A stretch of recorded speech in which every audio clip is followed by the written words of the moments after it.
Call to order. Please rise for the Pledge of Allegiance. Pledge allegiance to the flag of the United States of America and to the republic for which it stands, one nation, under God, indivisible, with liberty and justice for all. Lori, can I get a roll call?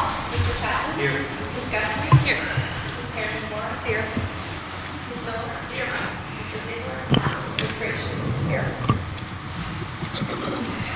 All right. First on the agenda is the review and vote on whether to excuse Councilmember Abigail Miller's absence from the meeting on November 13th, 2025. Do we have a motion whether to excuse Councilmember Miller's absence? I'll make a motion to excuse Ms. Miller's absence. Do we have a second? I'll second. All right. Lori, can we get a roll call on the vote? Mr. Chapman? Yes. Ms. Guthrie? Yes. Ms. Terry-Moore? Yes. Ms. Gracious? Yes. All right, the motion passes. Next up on the agenda, to approve meeting minutes for November 13th, 2025. Do we have a motion to approve the meeting minutes? I'll make a motion to approve meeting minutes from November 13th, 2025. Do we have a second? All right, Lori, can we get a roll call? Mr. Chapman? Yes. Ms. Guthrie? Yes. Ms. Terry-Moore? Yes. Ms. Miller? Yes. Ms. Gracious? Yes. All right, next we'll move on to staff reports, beginning with Fire Chief Stewart. Thank you, ma'am. You have my report in front of you. It was a busy couple of weeks since we last met. We purchased the thermal image camera that we got the grant from. Mentioned, I think, October meeting. We went to Park Hills and assisted them with 2 different fires. Pictures for you to review. We had a gas leak on Davie Street where a semi had ran over the gas meter. Assisted by the police and emergency management.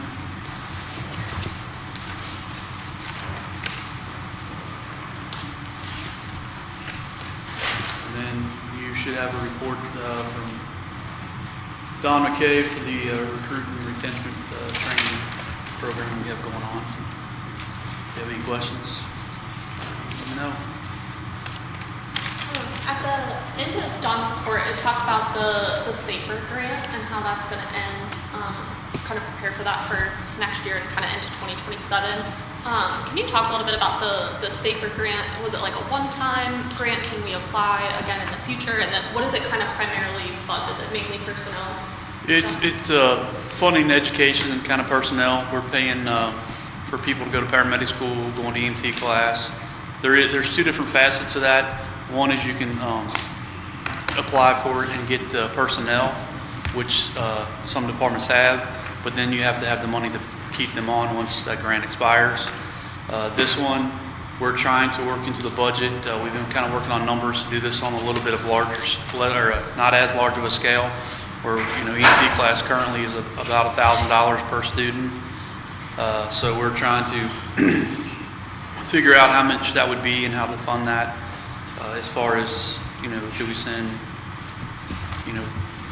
5 people a year? Do we send? So we're trying to look at that, but we have been turning out a lot of great product as far as firefighters, and they're getting hired all over northern Kentucky. The shame is we don't have the full-time spots here to retain them. So that is, kind of depressing because we put all this hard work in and they're going other places. But we are kind of looking at that. We can try to reapply, but we've applied for a AFG grant for the last 2 years, and we've got turned down the last 2 years to try to get SCBAs and PPE. And right now we got SCBAs, and this was a year ago or so quote. It's going to be $225,000 to get those replaced, and those are due to be replaced here within the same time frame. Just for an ideal, I've got 2 packs that are down now, and I got a quote tonight to get them fixed. I just got it right before the meeting, and for those 2 packs, it's going to be $6,700 to get them repaired, which is the same to buy 2 new ones. I could get 2 new ones for that, but the problem is manufacturers have made some changes So our mask won't fit, so then we'd have to get 2 masks for everybody if we started doing 1 truck at a time. It's a never-ending cycle, and we need to somehow get ahead of it, because at some point in time, we're gonna have somebody's safety in jeopardy, whether it's a homeowner or one of our people. And then, trying to do that training, like you talked about, trying to get these people in here, they get used a ton for training. You can see how many hours we put in a month training. As far as, in a year, I mean, we train at least 5 days a week. Saturday, Sundays, they do some training or some special training. In Don's report, you can see where we went to Covington. We did some live burns with them.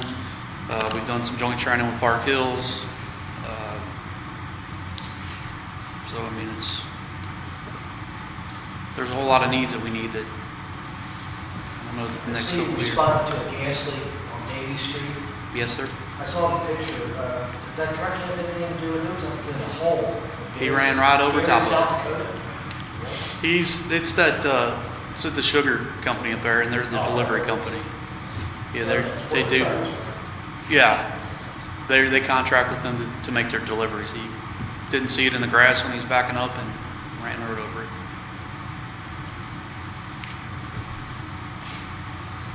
All right, thank you, Chief Stewart. Now Public Works, Shane Hammond. I just want to give you guys a heads up. We got all the benches and trash receptacles, picnic tables, grills, the speed hump. They're all ordered, and we should be receiving those. Start receiving some of that stuff next week. We've been working with Bantam Painting through South Bank to get the amphitheater supplies painted.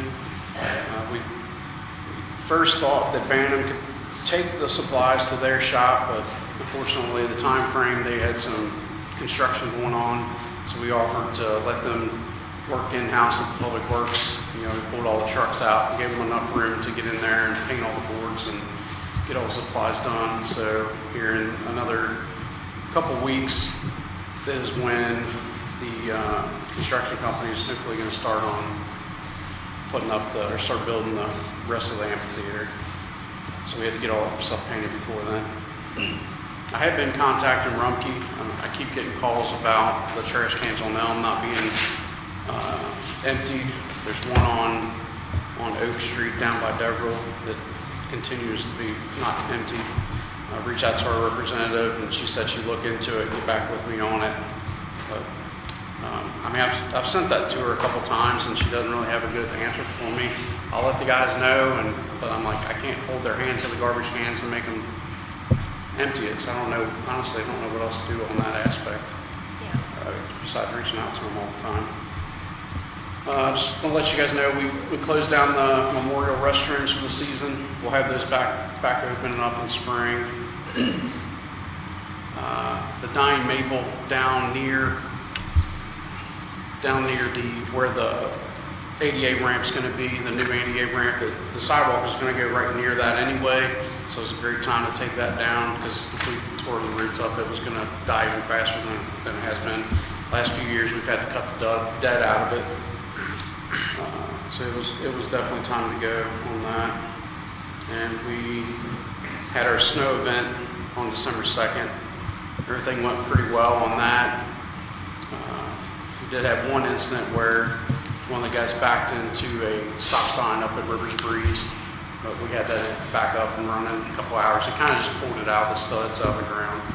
Wasn't a huge deal, but with the dump trucks trying it in the middle of the night, it's hard to see lighting and all that. So, and I have been looking into some backup cameras for them, but they really don't have a good mount to mount them. And then all the spreader stuff's back there in the back, and it's like, where are you gonna install this thing with the wire going through it? So I'm still kind of working on that to see if we can do something like that, because I'd love to be able to have the guys be able to see what they're backing up to. A few years ago, we had an incident on Audrey. There was a black car sitting right in the middle of the road up there at the dead end of Audrey. That's where the guardrail is.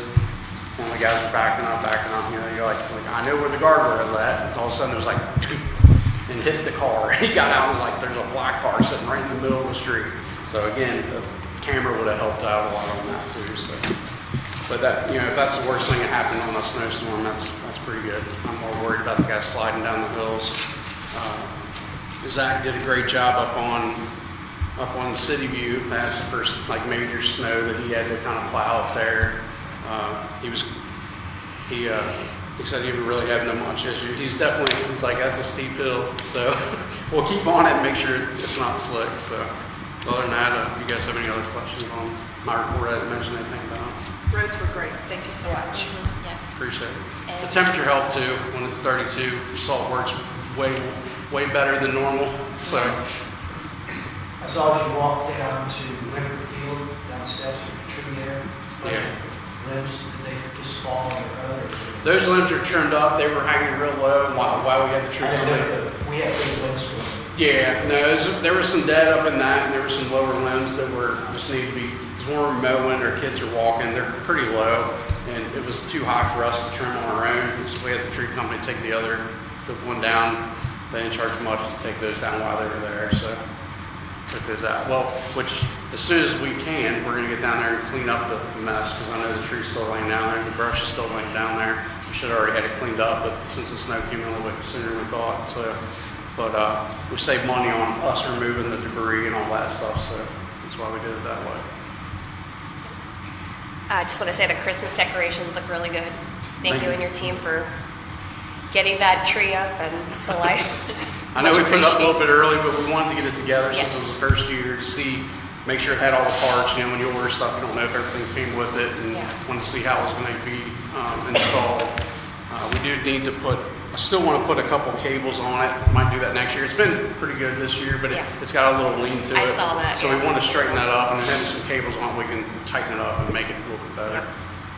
So, Agreed. I have a call to the IT director yeah. down at school, I think his name is Jason, Justin or Jason. I didn't know if he knew. Yeah, to get the specs on it, so I've got to call him to get the specs and electrical For the store, That's for the sign. The sign. Yeah, the digital sign. or digital stuff. That's cool. So as soon as he contacts me, I'll get it. All right. Sounds good. Amazing. Thank you. Thank you, Shane. All right, moving on to Jamie West, Code Enforcement. Thank you, Mayor. Good evening. I've been seeing an excess of furniture, couches, mattresses, things like that around the city. So just a friendly reminder that the first full week of each month is our Trash Amnesty Week. This is where residents can place up to 3 large items, 2 large that fit inside the trash can at the curb on their scheduled collection day. As always, please make sure these items that are upholstered are wrapped completely in plastic before they're sent to the curb. Tires are not part of the program, never will be.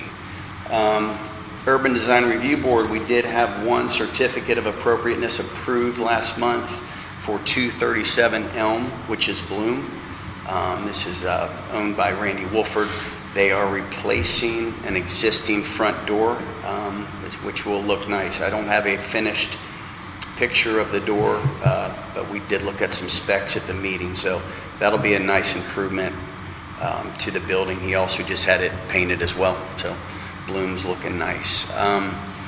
Did want to touch base on a Norfolk Southern update, which we don't have many of these, but they finally honored our request to, if you can picture the 6-foot privacy fence around Adela and Poplar, that area that they put in, maybe 2 years ago?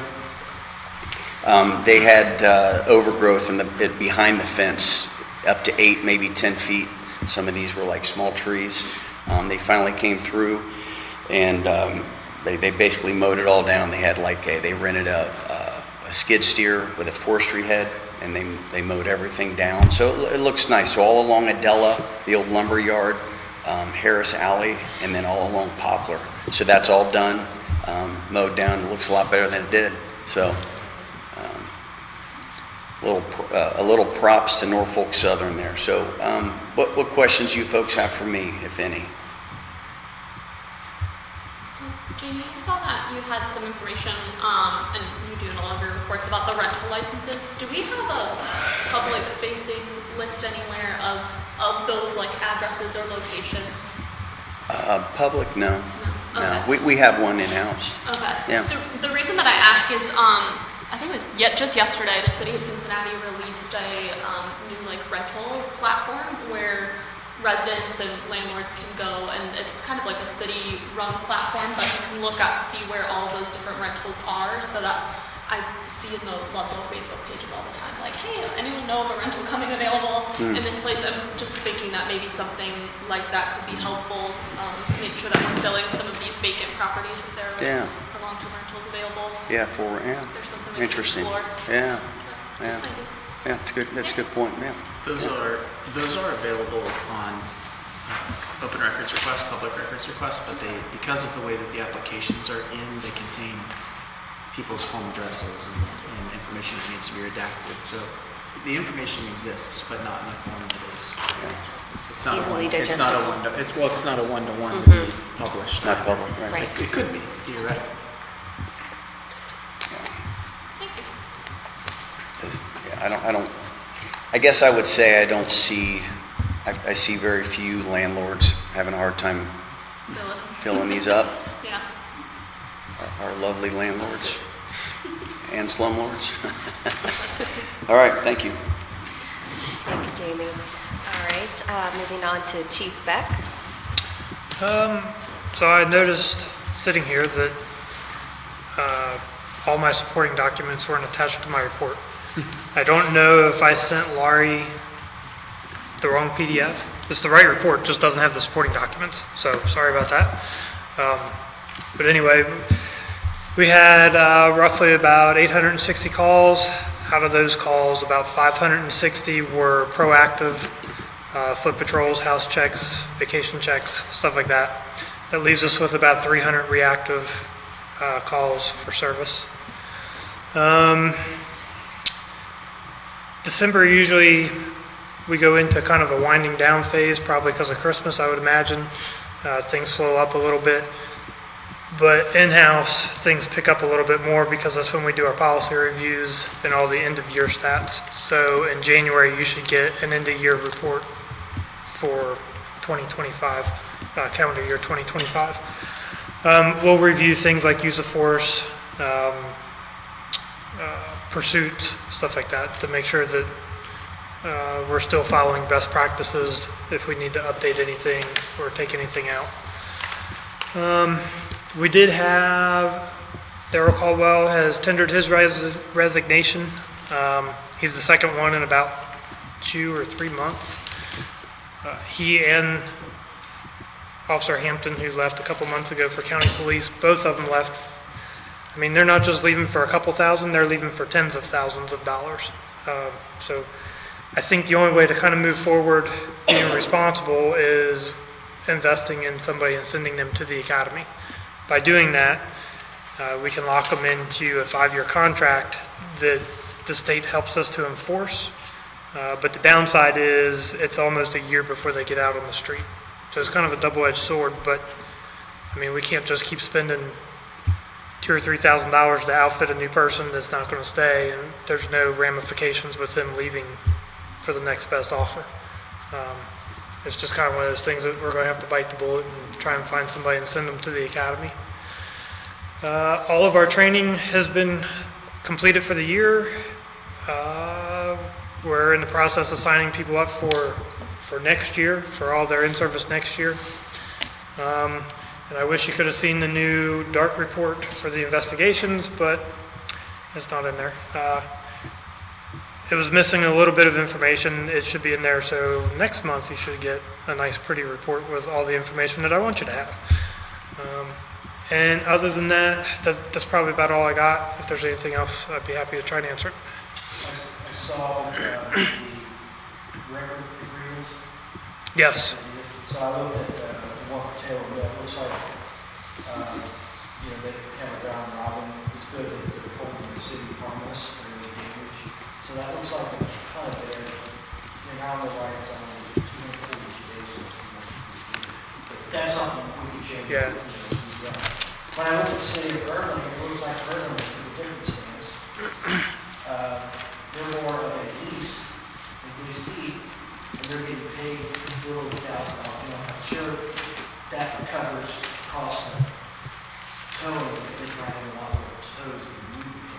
They do, and they have, with that interchange right there, they have a lot of tractor-trailer accidents, and tractor-trailer is big-time money. They're exclusive to airport towing. They are, Everyone else. yeah. Well, Taylor Mill's exclusive to Complete, I think it's Complete Towing. Oh, I thought it was, I thought, yeah, this is airport. Or that's Airline. Yes. Yeah, Erlanger is Airport, Taylor Mill's Complete. I do think that the way Taylor Mill wrote theirs is if Complete's busy, that they do have like a secondary company, but their primary is Complete. We currently use Airport, so pretty much like all of their insurance and stuff is going to be good for us because they have to do it for Erlanger. We don't tow that much. Like I said, we only towed 2 cars this month, so it's not.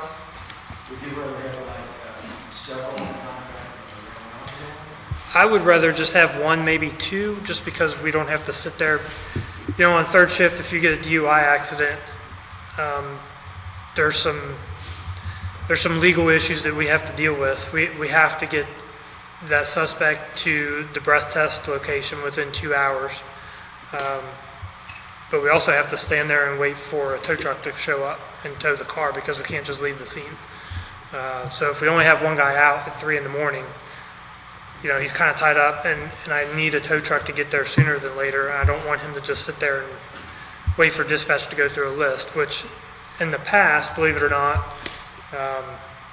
that's happened to where some local companies were not able to give us the courtesy of saying that we can't even make it. They would just kind of, yeah, we're on the way. And then 45 minutes later, you're like, well, you're only 10 minutes away. Where are you at?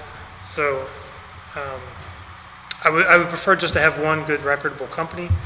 I mean, I don't really know the solution for the So I round guess robin. going forward, what we do is just name a couple companies, write an agreement, and then put it to a ordinance. Is that, to move forward with it? Yeah, I mean, the city council could approve the mayor to sign the contract or however you wanted to do it. But ultimately, we would just be stealing pretty liberally from whichever you liked best, and I'll clean it up to make sure that it addresses your concerns. So like, let's move forward on it. These are good information. Yeah, I think I can get however many companies you want me to get, whether it's 3, 3 is usually the general number. I can get 3 companies and have them submit bids or quotes or whatever of what they can do for us and what their rates are, so that we're not raping citizens or whoever we're dealing with.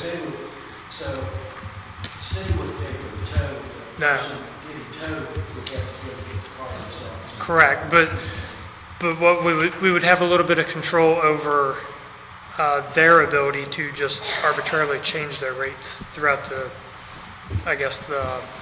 length of the contract or the agreement. We have had that problem often, I would say, to where this month the impound fee was this, and we would tell somebody, hey, it's $100 to get your car out of impound, so when you get out of jail, go get your car or whatever. And then they come back to us and say, well, you know, he's not giving me his car or my car. Now he's telling me it's $200. So if we're able to, you know, with the little packet of paper that we hand off at the jail, slide in how much their tow bill is, with, you know, it's, I don't know, I'm just making figures up, $25 a day. Well, now it's posted and there's a little bit more control over that, and they can't just arbitrarily change it.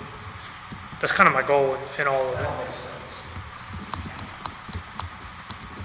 One of the differences I saw between the two was that the Taylor, or the Erlanger one had a section in there where it looked like if there was issues with a cruiser, that like a flat tire or something like that the tow company would also do that. Is that something we want to intend to do?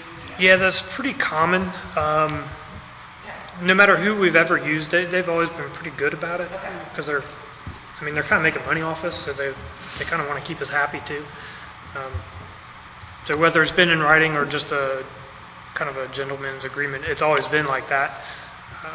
So I don't think that would be hard to get into an Yeah, I agreement. think that's a good idea to have that in there. Switching to the personnel, unless anybody had anything else on the record agreement stuff, but I'm curious for the $20,000 gap that you guys are seeing. Are you seeing that primarily just for the patrol, or is it like all ranks that you're seeing that discrepancy?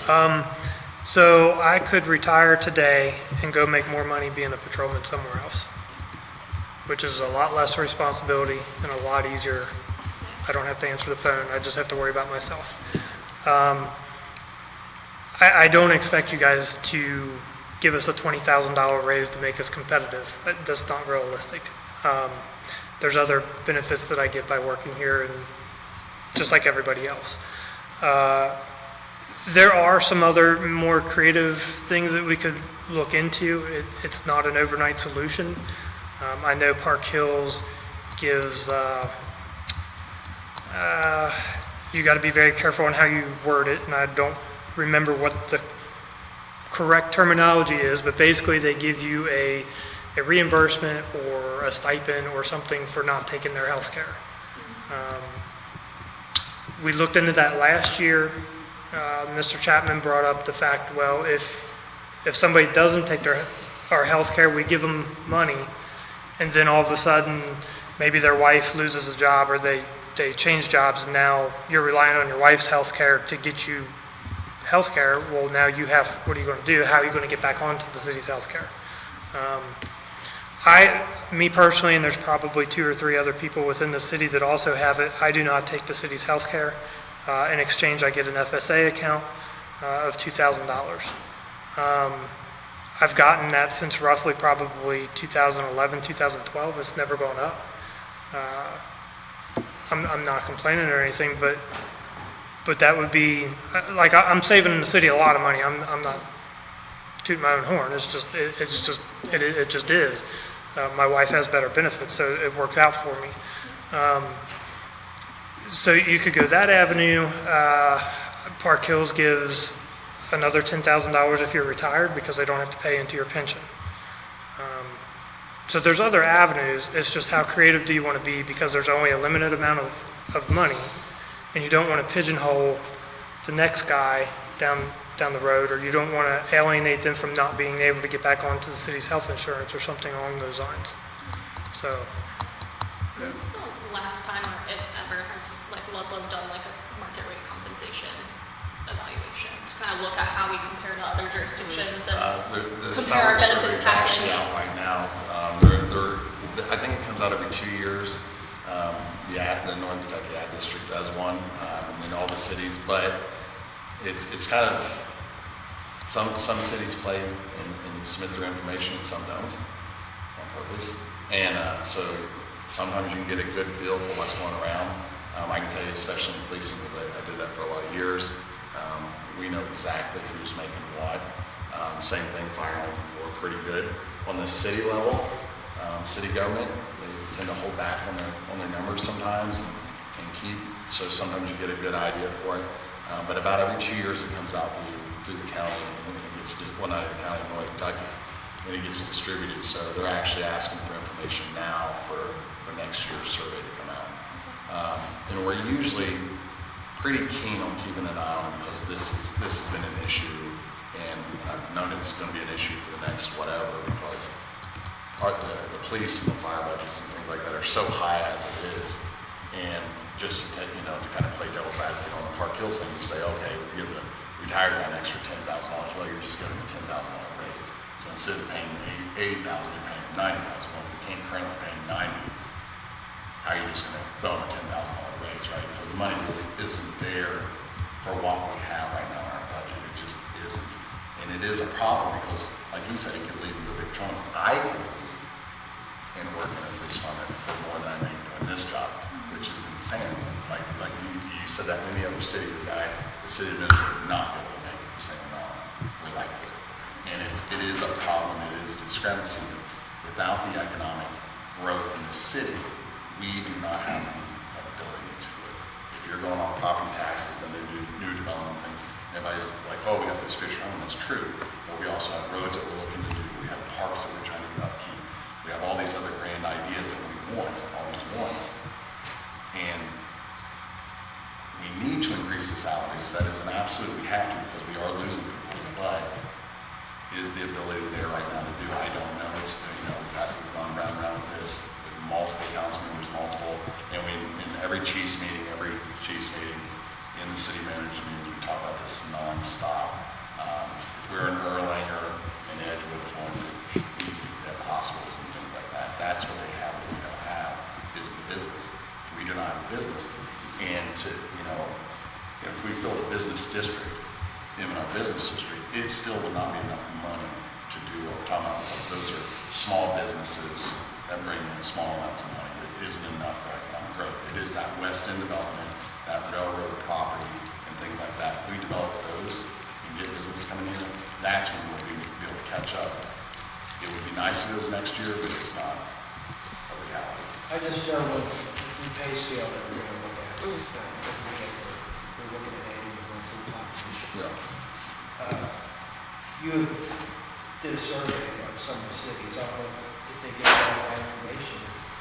From what I saw, we were pretty much in the middle of this. I mean, we weren't bad. No, for Northern Kentucky, we're not bad, but we're definitely on the lower end of things. So we're definitely not worse. But we're also not where we should be to be competitive. Because he's right, we're going to keep losing cops and Byron. They're training everybody off this SAFER grant, which is awesome.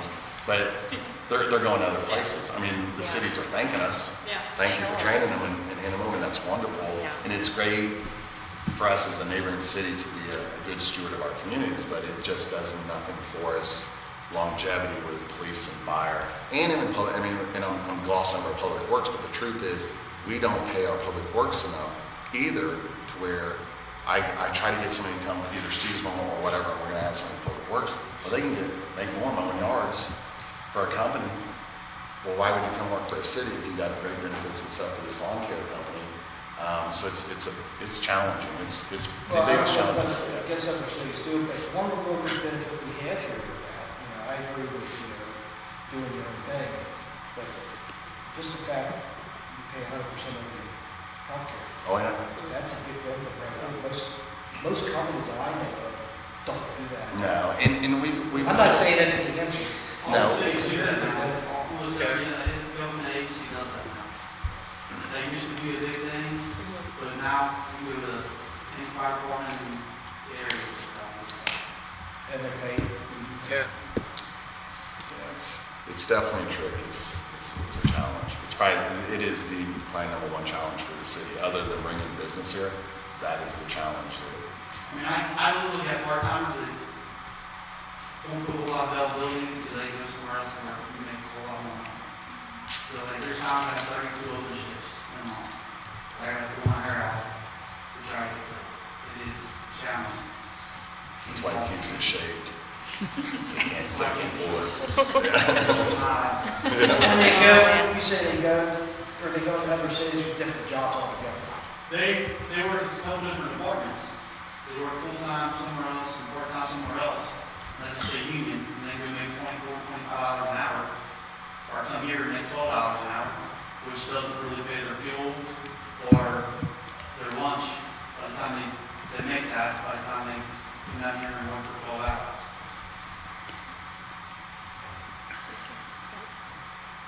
It's definitely something we'll be reviewing in the coming year to see what we can do.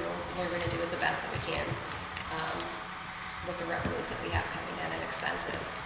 But we definitely want to focus on trying to increase salaries where we can. Yeah, and I think we need to seriously look at the ad valorem tax Yeah. for fire. Yep. Thank you, Julie. All right. Moving on to the mayor's report. An update for the city treasurer position. We met with NKADD today, and they provided us with a few candidates. We will be interviewing them later this month. The Snow Angels program, I'll let Paula give an update on that, but just to let you know, it was launched earlier this week. I think it was earlier this week. Monday. Yes, Monday. Also, I just wanted to let you know, the last Coffee and Cocktails with the Mayor event on November 19th was a success. We had a great turnout. The next event is December 17th, Wednesday at 6:30 p.m. at Second Sight Spirits. Please join us. Light snacks will be provided. Again, I'll let Paula give a better update on the holiday parade. but I'll just let you know it's proceeding as a mayor-led initiative while the committees are paused. An update on the crosswalk safety and KYTC coordination. I've been in active communication with KYTC regarding crosswalk safety enhancements. KYTC has committed to replacing pedestrian warning signs and installing high-visibility cross-hatching in the spring. City staff are coordinating with KYTC on required approvals for ongoing maintenance of ADA ramps, curb extensions, decorative elements that are the city's responsibility, including locations on Route 8 at Logan's Way, Euclid, and Montrose. I have formally requested that KYTC approve a reduction of the speed limit to 25 miles per hour within the city limits along Route 8, and that's pending approval at the state level. We do not have any council committee reports now that they are paused. But I do want to have a quick discussion, if we could, on what council would like to do going forward. If you would like to resume committees, separate meetings, or if you would like to use the caucus time to address concerns for those committees. My preference is for us to have them separate so that we can have them during business hours while the staff is still here, so they do not have to come back for another evening on campus, out of respect for their time.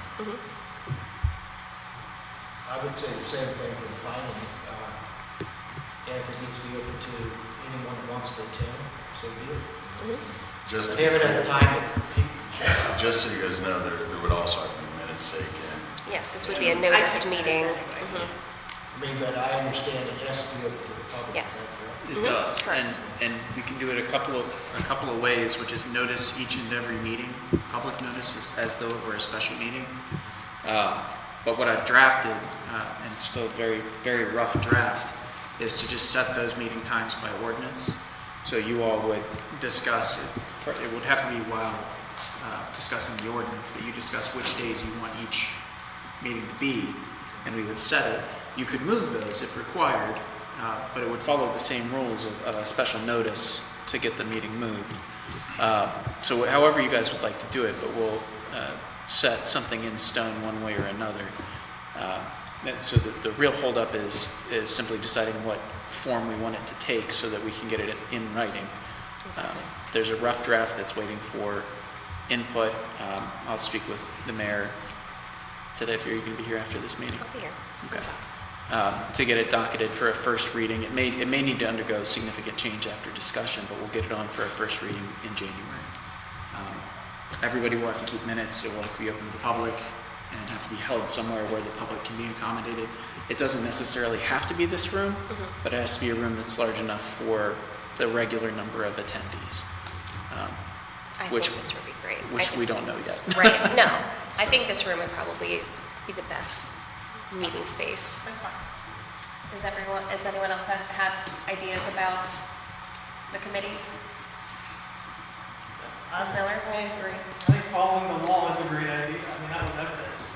I brought that up to Chris years ago, actually. They need to be available in public, minutes need to be taken. Yeah. All of that. So it's I all think- in the minutes. And McMurtry, actually. Yeah, and I think it was a misunderstanding of how to read it, because it discussed having a quorum of council. Yeah, no, it's not a quorum of council. it's a Yeah, and quorum we of understand council. that now, but I think it was the confusion of that wording. Yeah, McMurtry misunderstood it at first too, and I corrected it, and he agreed with me, so. Okay. Well, I wasn't aware of that in the past, but we've corrected it going forward, and now we're aware. So It's we just are making it formalized.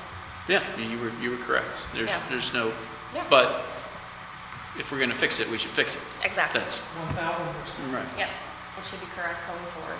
So if everybody's comfortable with taking minutes, setting a place, and committing to a day for their committee meeting, we can just write it that way. And then as it needs to be changed, you'd have to reach out either to me or Scott or Lori to make sure that the appropriate notice gets Some of my posted. questions on this, we said how many times, just because I'm thinking about the flow of a day with the police or the fire or myself.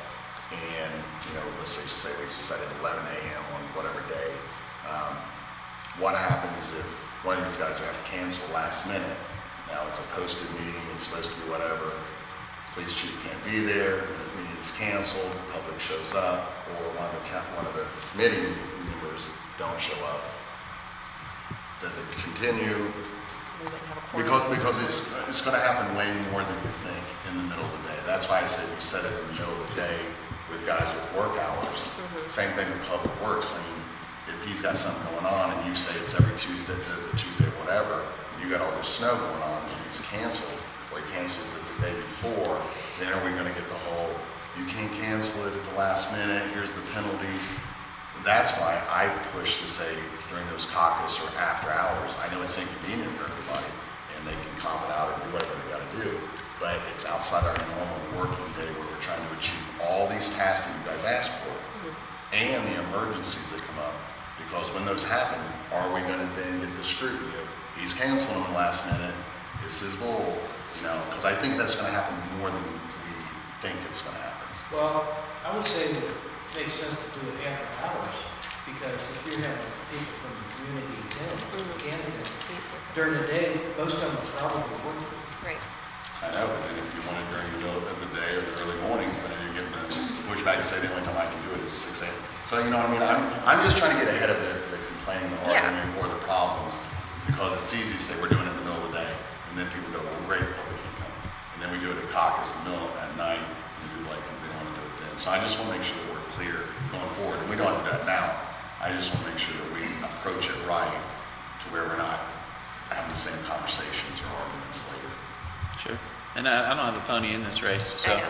so whatever works, and it can be for each individual Yeah. committee, and it can be changed. It can be changed by ordinance when new council members cycle through or whatever else.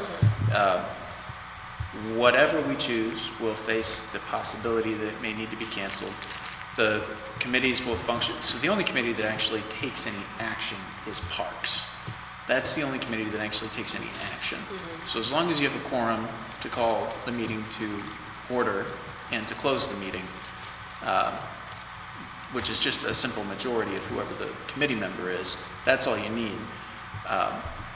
Parks is the only one that spends money or organizes events or takes any action on its own. So in terms of one person not being available, it's not catastrophic. And in terms of things being moved, even if you just have it ad hoc, there's a possibility that that could happen. So I understand your concern. It's a completely valid concern, and a time will have to be chosen, but it can be moved. Some of those will exist. Problems will exist no matter what. And as long as there's a quorum, it could still go forward in terms of just calling the meeting, having it, and closing it. I thought we were told repeatedly that these were all advisory committees. They are. Oh, I'm sorry, you said the Parks takes action, so. The Parks has been spending money. Parks Committee has been spending money, which is more than advisory, correct? Has Parks been spending money? I wasn't aware that you were spending money. I thought that we, Just the events. Just the events, But they're not making decisions on how to spend that money. They still have to come for approval. Why? They have their own budget, Parks? don't they? Well, so the Parks Department itself, but when it No, comes the to Parks and event Rec planning, committee, do they have their own budget to do like hot dogs and stuff? Because hot dogs is budgeted. I believe that was a donation. That's a new, that's a new. Yeah, that was donation, that was donated. I'll So then there's no money spent by them. I'll circulate the language, but certainly the rest of them are not taking any action. The only one that is doing anything that could arguably be action, if you prefer that language, is Parks. But again, I'll circulate the language. You can talk about times. Yeah. These are the things that we should think about for when that ordinance is brought for discussion. Yeah, so I think, Scott, you and I should reach out to council and get good times that they think would work for them. If they can be later in the day or in the morning. And then we'll talk with the department heads too and see what would be a good time to at least propose for these committees.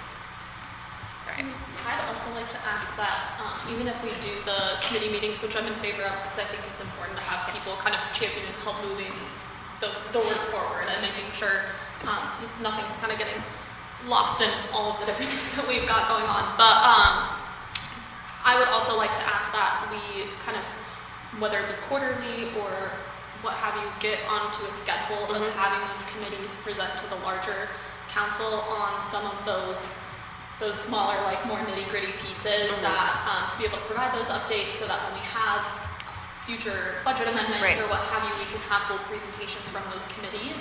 And just sort of have that regular standing, so that if people can't make it to the other committee meetings, there's still a platform for the community, the council to be able to get that information.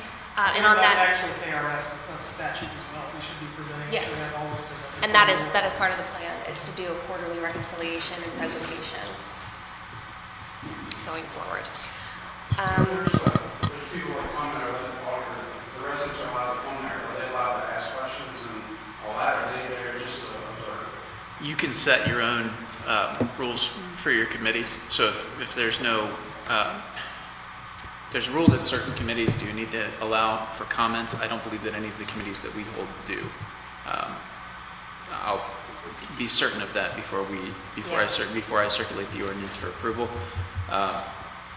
The rule as it is applied is usually by people arguing that they should have been allowed to comment on certain committees. So education boards and election boards are required by law to permit comment. I don't think that any of our committees are required. If you wanted to permit it, you could, and you could limit it the same way that we do here. That is 3 minutes per person, identify yourself. Those are acceptable limitations. I'm 90% sure that it's also acceptable to say that the committee doesn't have time to allow for public comment at the committee. That's what I was wondering, if they had set like half an hour meeting or an hour, and then like, hey, you back to this project, and there's 100 people there trying to ask questions. Right. I mean, that's why I think this is kind of here, the way that people come and ask questions. Right. And are they going to get a copy of the minutes, I guess, or I can post it out? It should be posted, correct? Online, Yeah, they'll be posted online. At least we're moving down the right direction. What do other cities do? I don't know. I'm not I don't aware. know. I mean, are they, They have committee meetings like we've been having in the past. Yeah, I don't believe they have them noticed. A lot of them do. A lot of this stuff works as it's worked forever until it breaks, or until somebody points out that Yeah. it shouldn't work that way, and then you fix it. Larger cities, Covington has all of their commission meetings in open forum. It's a larger commission, and they have a lot more. They don't have a lot of commissions that don't take public action either. Hamilton County and Cincinnati, of course, have massive commissions that are part of city council that just have, referring to councils? yeah, a lot of local councils. Local. Yeah. They should be doing it this way, and Miss Miller's 100% correct. They should be doing it this Yeah. way, but not everybody is. I think that a lot of people aren't aware of, I believe it's the Attorney General's, was it decision? But they're basing this off of from like years and years ago. There's a lot of open meetings decisions that, Yeah. that have indicated which councils, Right. Or how KRS applies to the open meetings. Yeah. Cool. All right. Okay, so we will move on to the City Administrator Officer's report. You don't see a report on there because I would just be pushing the same report I did last month, because I'm literally working on the exact same stuff that you saw last month. Other than the few meetings that the mayor and I have had with people, or the ad, the treasurer position. The one thing to note is we do have a temporary treasurer in there right now, Patty Edgley. I know it's very well. She's filling in temporarily until we find somebody. She's really good. She's in there diving in deep and trying to get everything set up. So when we have somebody who does come in and take that place, they'll slide in there effortlessly. Other than that, really, it's just a matter of accomplishing all these projects, getting the quotes and all the things for the upcoming stuff that we're doing. So really, it's just more of the same of the last month. If you have any questions. I noticed, it seems like the work's been stalled a little bit on the Riverwalk. Yeah. Is it due to weather or something? Yeah, it was due to weather for the most part. They kind of, I think they jumped the gun. They kind of paused it for a minute, anticipated bad weather coming in. They had it covered with blankets and stuff, and then it came in about 5 days after.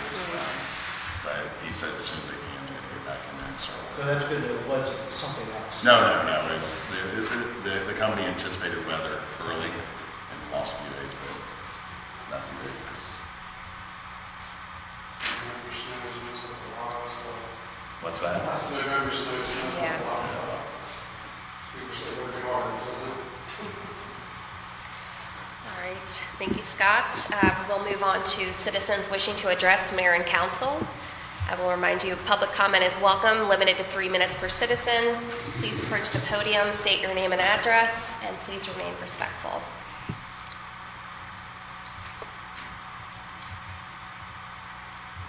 All right. Okay. We'll move on to unfinished business.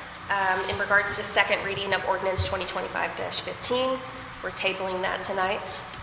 2025-15 is going to need a first reading due to errors in the attachment. We'll get that docketed for the next regular meeting. You want me to move on to the 16th? Yes, please. I'm sorry, I have a question about that, just because I wasn't here last meeting. I don't know what the errors are, so I might be speaking to that, so correct me, please. All the numbers in red are brand new, changed from August when we just did this? No.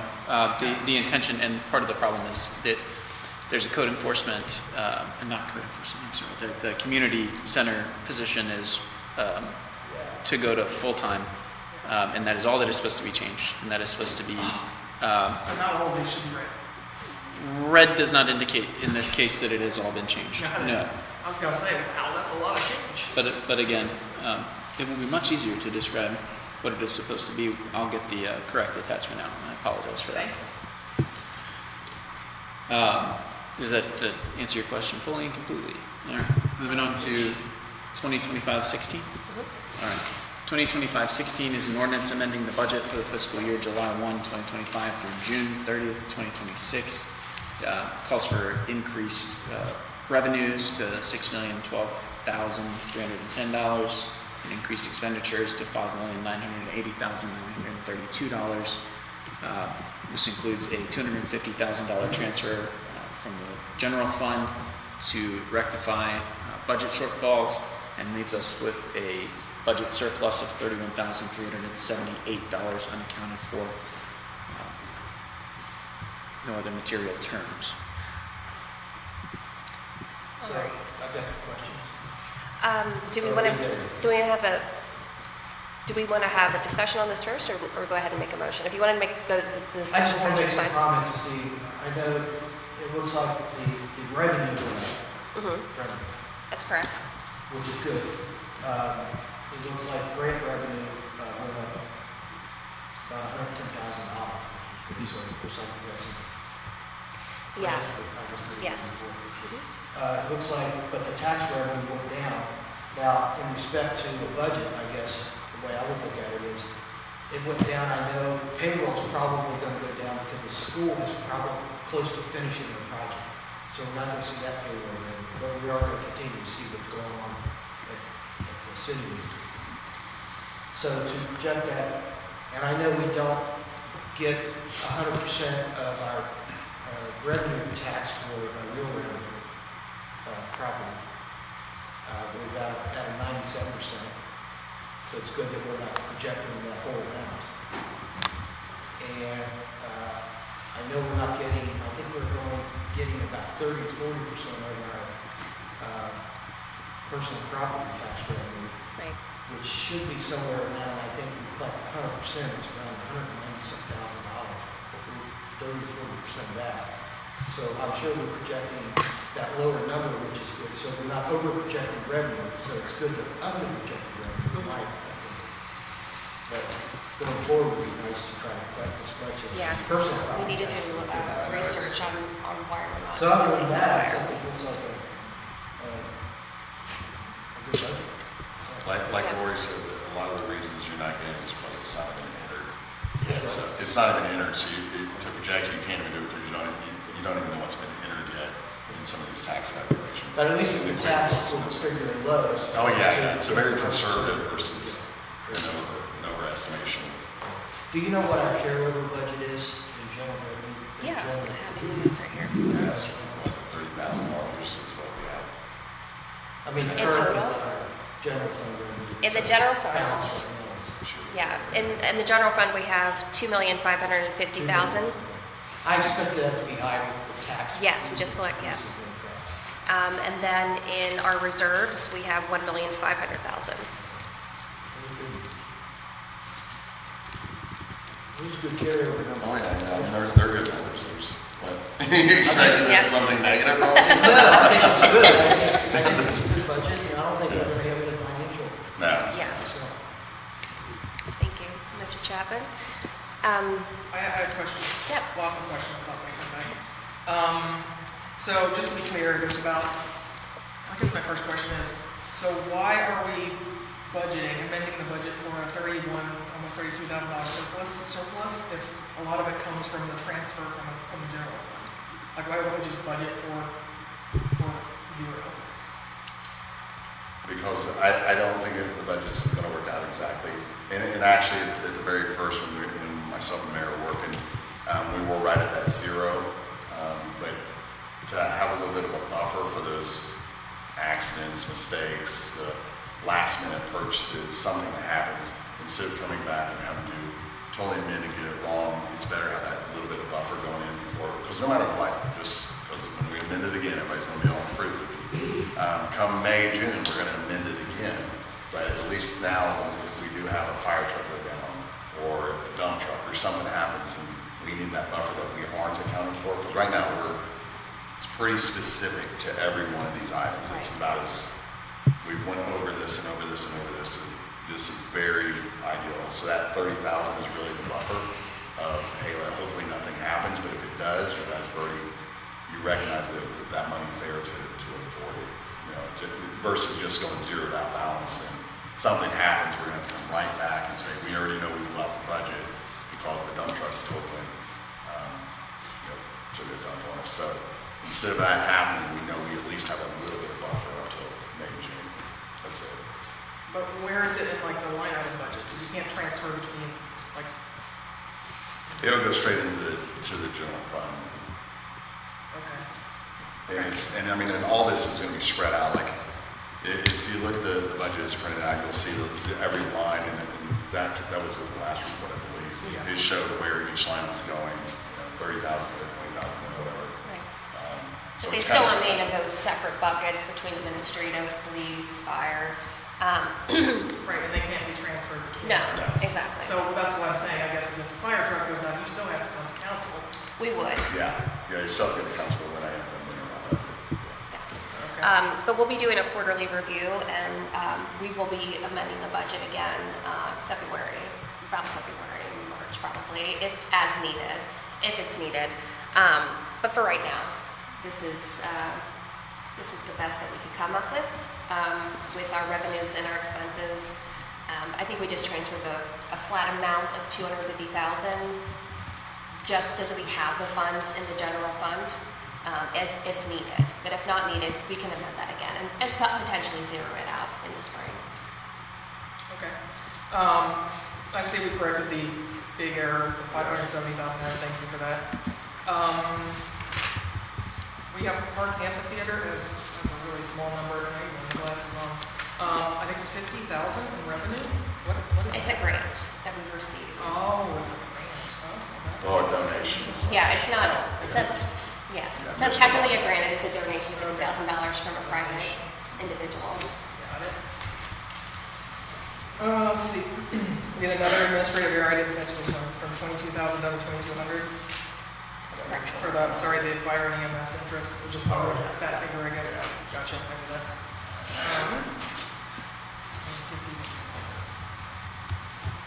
Kind of fit all the Excel know, columns right? into one sheet. I'm in expenses now, admin salaries, there's a note, reclass Scott check to admin pension payout. Why is that not salary? Why is that its own? Because that is not salary, that is a credit that we're receiving back. So that would not technically fall under salaries. I'm not talking about our credit, that's a different, I'm sorry, Right. that's a different thing. This is the actual. But it was coded to that by Steve Bodie, so he had coded it to salaries. I want to reclass that into a separate line Why, out of curiosity? because it's not salaries and it wasn't budgeted for salaries. I mean, it wasn't budgeted, Right, but that wasn't part of the salary line, so we're creating a separate line for that to apply that to, Okay. so that it's just clearly noted. Let's see. that, the change in FICA Medicare expense for admin, that's a hefty change. I mean, it's good, it's an expense, and we went from 170 down to 25,000. That's a big change. How did we figure that out? Just looked at the actual real numbers. The calculation on the salary, yes. Okay, sure. Same with admin, pension, admin employer, from 45,000 down to 10. That's a nice little chunk too. We just looked at real numbers again. That was a question, sorry, did we just look at the real numbers? Yes, Okay, I'm exactly. sorry. Computer software, that went up from 4 to 7. What did we need there?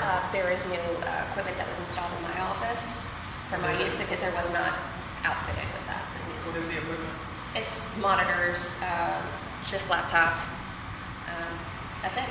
I think it's a mouse and a camera. Just a typical IT setup. Okay. Professional fees went up from 10 to 17. We're paying 17,000 for this employment search by the NKAB for the treasurer. Oh, no, that's not for that. That's that's 3,000, I believe, is what for them to interview and do that is $3,000. Oh, well, what's the other four for? We have another search that's coming up in January with the city coordinator role as well. Yeah, that's in here. Oh, it is. I figured you were Okay. talking about both of them. I think that was, It's 3,000 each. it's 3,000 There's each. a job search for 2, FYI. It's 3 each. Code Enforcement Board, we budgeted 1,300 and it's 8,300. What happened there? I'm sorry, can you repeat that one? Code Enforcement Board went up from 1,300 to 8,300. Is that the amount of money that's coming in off that particular board? This is It's an expenses. expense. Or how much we're paying into to the code enforcement stuff. Some of it's just real numbers. Well, we also got to work with PDS and the actual code enforcement PDS. itself. So there's expenses to go on with that. Okay. Let's see, beautification, that's also on this sheet here. Sorry, I just want to make sure you guys know what I'm looking at. That was the 25K. Did I see a grant for $5,000 somewhere? Did you hear about a grant for beautification? That was the reimbursement. Oh, that's a separate, yeah, that's not a grant, that's what we're setting aside for the business district. Yeah, for the beautification. They would be applying for reimbursement for decorating for each season. Got it. Our internet service went from 10 to 15,000. Yeah, that was just actuals. What is municipal center other? That went from 1 to 6,000. Includes 5,000 for landscape. It's all 5,000 Yeah. for landscaping? Yeah, so we're going to be redoing the landscaping around the signage, around the city building. Okay. Let's see, city website, this is under that, Ludlow Community Center payroll, actuals 8,000. I don't understand that. I thought that was all part of the community center salary. Oh, that's, could you repeat that? Ludlow Com Center payroll went from 16,500 to 25,000. Oh, that's the money going into the community center for events. No, I think it was for payroll. I think because we looked at,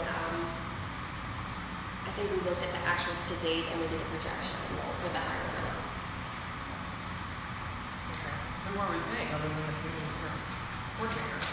That's it. That's all we're doing. Oh, okay. Miscellaneous expenses for the city website went from 0 to 15,000. It's a year-to-date, actuals are 14,000. What are those 14,000 miscellaneous expenses? It says for website? It's under the, I assume this is all under that heading because it's, I think the website was just noted without an account number because we need to create that. So it's not a header. What is the line item description again? miscellaneous expenses, I assume. It might be under capital improvement fund too. I think don't know, it's, these amounts are odd. I think it's, that was already actuals to date, so we increased it so that it covered the actuals to date.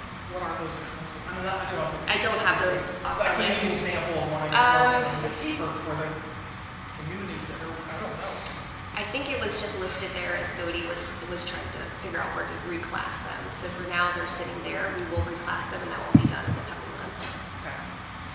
The two capital outlays for the police vehicle and the public works vehicle, were those already in the budget and they just need to be recategorized, or were those brand new? So we received the funds for the police vehicle. So that's why it was listed there in the expense for that as well. I've added, is it, you said it was also for the dump truck? Oh, it just says public works. Oh, public works I'm vehicle. sure it's Yeah. Shane's Ferrari that he uses. Sure. Yeah. So it went from 0 to 160,000. Yeah, that's exactly, that's for the dump truck. Okay. Mhm. Under Parks Department, park supplies, park, just an increase of 13.4 to 20. And it just said year-to-date actuals was 18, so I'm guessing you just looked at the reels again. Yeah, exactly. And the SAFER grant, you guys mentioned that earlier. What is that again? For the grant that he gets for training and certifications and fire police, not police, but fire police. Why is that in expenses? Because It's it's going right back out. also in off of the revenues as well. We receive the grant and then we pay out on the grant. I couldn't find it there. All I saw under grant revenue was, sorry, Well, that's probably why we put it as a total grant, or is it on there? So I don't know. no, because it's a total of 72,000 as an expense, but the total of grant revenue is 52,000. So I was just wondering where it was in the revenues category. Because it just looks like it's costing us instead of. Right, yeah, I don't have it in front of me. It may need to be revised as well in the spring, and we'll add that in back It's to. not costing us, so. The Yeah, way is it in it? that, way that grant works is we have to pay up front, and then we have to ask for reimbursement from the FEMA, which with the government being shut down, that has not been able to happen up until recently. Now with, the treasurer's position, it's going to be a little time delayed to trying to get that reimbursed. But certainly within the next 6 months, I would think, or I- 7 months. I would hope. Okay, I would hope so too. Okay, because then it needs to go I in mean, this budget. that grant was $700 and something thousand, and we get that, spend that amount within the 4 years of it. Thank you for that. So these are the projects, the expenses for improvements tied into the budget here. The full-time community center coordinator, that went from 52 to 58 because we figured in benefits. Correct. Okay. Increased community fund was originally marked at 25,000, now it's 30,000. What's the difference? That's not correct in my, I believe we left that at 17. We were going to increase it, but we created a second line for events instead. Business district improvements is 35,000. What's the status on any of those improvements? That's why he's someone out here next week, trash cans, benches, all that stuff. It's a portion of it. Let's be next. Council chambers makeover, that went from 30,000 to 53,000. No, that's not Yeah. correct. I mean, that's what. Oh, no, it's That's fine. including audio. Yes, Yeah, exactly. it is, yeah. Yes. So, So what's the status of that? Did we get new stuff no, yet? that is. We're waiting for the budget to schedule. I thought we got new audio. We haven't yet. We only pay was like $250 for them to come in and kind of adjust what we already have currently. That's American Sound, or whatever. Lights for Hollingsworth went from 17,000 to 65,000. Yes, because they want to have the traditional, actual sports lighting. I wanted to do a cheaper lighting, but on top of it, but that's like the real stadium lights, which is 60 to 90,000. The school's also putting money into that as well. Yes. That number's only for material. We're gonna do labor and Yeah. Right. rentals, and there's gonna be a lot more involved. It could have been like $200,000, it might cost under $100,000. It would be a lot of work. But we're not budgeting that? No, because they're gonna do the work. That's all the labor that's already gonna happen. Oh, well, that's, okay. And that's Sorry, waiting. I'm looking at a different line item. Yeah, and that's waiting for the next fiscal budget as well, so we're not including that now. Okay, that's going into 26, 27. That's right. Okay, ADA ramp at Memorial Park was 25, but then there was like a button on the next piece of paper. Oh, it's I different. guess a button. Outside of The ramp on the side of the building Yes. has a door, Yeah. but no button, so that anyone that's in a wheelchair or a walker. Okay, so that's totally separate from the Memorial Exactly. Park. Like, Two different right. things. Got it. Arch entry signage went from 25 to 35,000. Yeah, we're waiting on the arch signage for the next fiscal year as Yeah, well. that's not on this one. Okay. Blacktop parking at Hollingsworth went from 8 to 15. Yes, materials, and just, that's not how it's, can't get it someplace. New roof was added from this paper to the next at 35,000 for this building. Yes. Yes.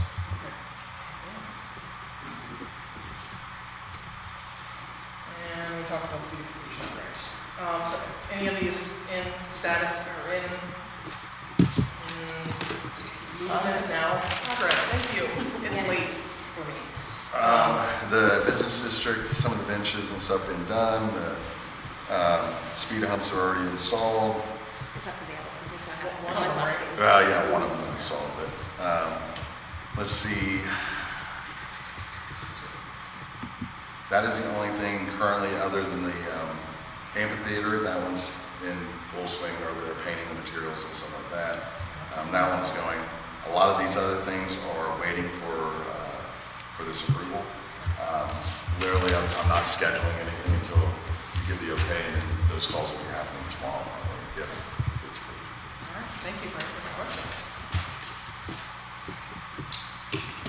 All right, is there any further discussion?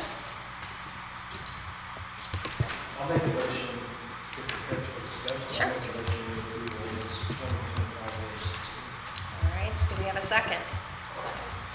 Thank you, Ms. Guthrie. All right, Lori, can we get a roll call? Mr. Chapman? Yes. Ms. Guthrie? Yes. Ms. Terry Moore? Yes. Ms. Miller? No. And Ms. Gracious? Yes. All right, thank you. The motion passes. We have no new business. So we will move on to announcements, and we'll start with you, Ms. Gracious. The Christmas parade is a week away from Saturday, so December 13th.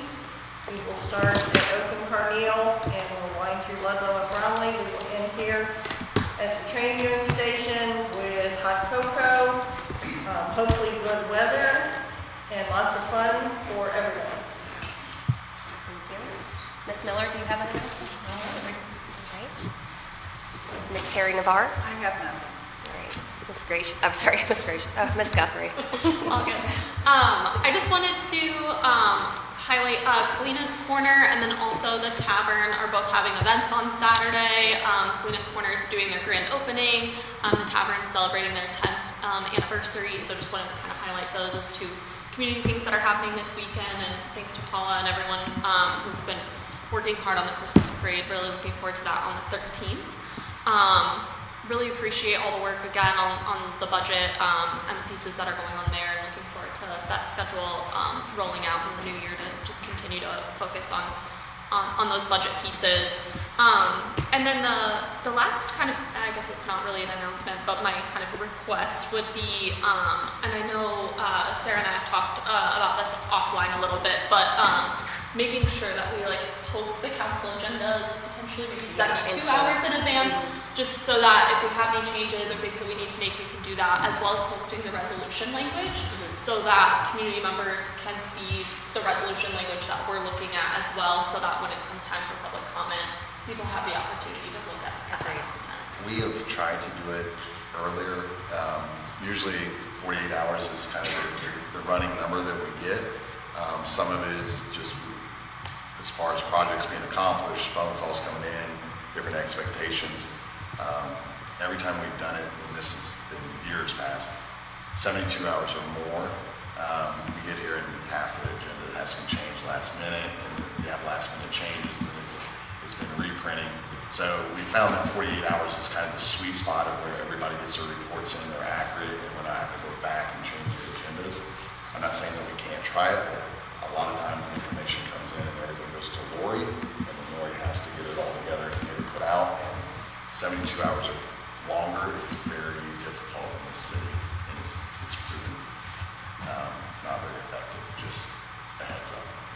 That makes sense. I just want to try to see what we can do to make it more accessible. I also work full-time, so getting the agenda Yeah. Yeah, no, 24 hours in agree. advance makes it really hard. Yeah. So I want to also make sure I have the time to go through this at the level of detail that it deserves. So Yeah.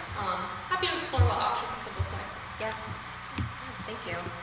Mr. Chapman? I'd like to thank the police department putting a little bit more time on addressing people running stop lights. I noticed we had more attention looking at the stoplight at Helen and Elm, and then also at that Delaware, and then Helen and Elm did the same. I see more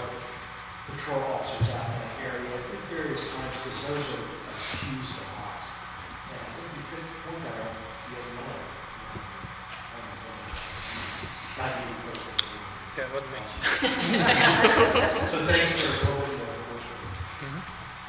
I heard something about the stoplight. So when the state changed the times on that, they, I just do it myself, when I go up to the light, usually you see the walk sign, they're like, all right, I can go. But now they've changed it where you gotta wait 5 to maybe 10 seconds before you have the green light. So I think some people are still, well, we've noticed it on Oak Street, people have been running the light because their light is still red, even though the walk sign says walk. So I don't know if residents just pay more attention to that. Your red light's gonna stay a lot more red than normal, so that's stated They were statewide. honking at people to go because it wasn't turning green. It should have, everybody behind them expected green, so it was right around 4 o'clock or so. Right. Traffic was heavy, but turned red on both of them. Both they said red, and everybody's honking at each other.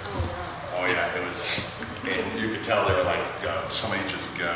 And I think the people were all confused, and one did run the red light, like, okay, I'll just go, and then it turned green as soon as it did. So I'm not sure that delay is a Yeah, good thing. well, the state's like trying to give the pedestrians more time to come out in the street before the car can go, but again, I think people just see the walk sign like, oh, that must be green up there, even though I don't looking at it, and they're Where'd going. they go to driving school? I know, right? Seemed like you just look at the light too. Exactly. Well, I've the noticed problem is, people do some of that. them are sitting there and they see both red, Yeah, and well- they think there's a problem. Yeah. Like, if you're just traveling through the city and both red, you're sitting there, and somebody's honking at you, you're like, okay, hell, let me just go. Yeah. It's kind of dangerous. Thank you, Mrs. Guthrie, for mentioning the 10-year anniversary of the tavern this weekend. And also Kalina's Corner. So we will be there for the grand opening. It's 10 a.m. on Saturday. Very exciting. Glad to see another business opening in Ludlow. All right, so the next item on the agenda is adjournment. Do we have a motion to adjourn? I will make a motion to adjourn. Do we have a second? I'll second. All right, all in favor say aye. Aye. All opposed, nay. The motion passes. The meeting's adjourned. Thank you.